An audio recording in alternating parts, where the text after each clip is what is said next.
বন্ধুরা, আজকে আমি বানাচ্ছি টমেটো দিয়ে শস্য দিয়ে একটা খুব স্বাদ। ভাত দিয়ে, গরম গরম ভাত দিয়ে খাবেন, মাখা মাখা হবে, শুকনো শুকনো চাটনির মতনই লাগবে।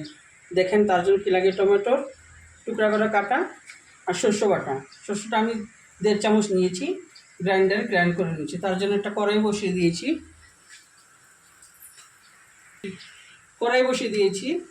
তার জন্য একটু তেলও দিয়ে দিচ্ছি। তেলটা গরম হয়ে গেছে, একটু সর্ষে দিয়ে দিচ্ছি ফোড়নের জন্য।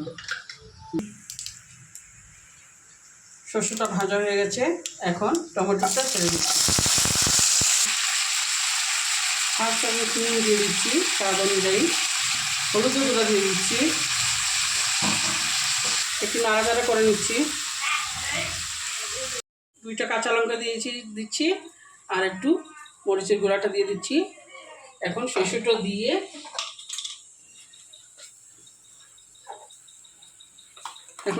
দিয়ে দিচ্ছি।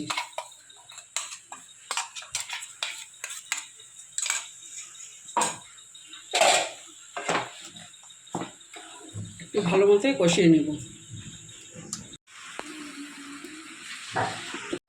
এই যে এটা এখন হয়ে গেছে, এটা এখন পরিবেশন করা যাবে। এই যে আমার রেডি হয়ে গেছে। এটা গরম ভাতের সঙ্গে শুধুও খেতে পারবেন, ডাল দিয়েও খেতে পারবেন, খুব টেস্টি হয়।